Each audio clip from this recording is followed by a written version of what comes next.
പ്രശസ്തനായ ഹെൻറി ഡ്രൈമണ്ട് പറഞ്ഞു വയ്ക്കുന്നത് ഇപ്രകാരമാണ്: ജീവിതത്തിൽ ആരായി തീരണമെന്ന വ്യക്തമായ ധാരണയില്ലാത്ത ഒരാൾക്ക് ജീവിതത്തിൽ വിജയിക്കുവാൻ സാധിക്കുകയില്ല.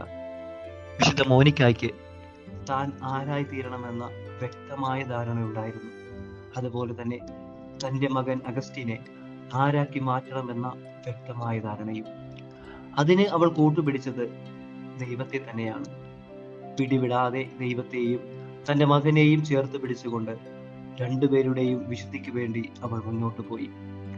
അതുകൊണ്ട് തന്നെയാണ് വിശുദ്ധ അഗസ്റ്റിൻ തൻ്റെ മാനസാന്തരത്തിൽ ഇങ്ങനെ എഴുതി വെക്കുന്നത്: കഠിനമായ വേദന സഹിച്ചുകൊണ്ട് ഈ ലോകത്തിലേക്ക് എൻ്റെ ശരീരത്തെയും അതിലധികം വേദന സഹിച്ചുകൊണ്ട് നിത്യജീവനിലേക്ക് എൻ്റെ ആത്മാവിനെയും പ്രസവിച്ച അമ്മ. ഈ അമ്മയുടെ പിടിവിടാത്ത പ്രാർത്ഥനയാണ് വിശുദ്ധ അഗസ്റ്റിനെ വിശുദ്ധിയിലേക്ക് കൊണ്ടുവരുന്നത്.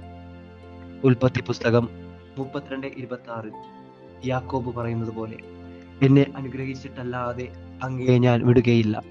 ഈ ഒരു വാശി പിടിവിടാതെ മോനിക്കയും ജീവിതത്തിൽ ചേർത്ത് വെച്ചപ്പോൾ നമുക്ക് ഒരു വിശുദ്ധ അഗസ്റ്റിനെയും കിട്ടി.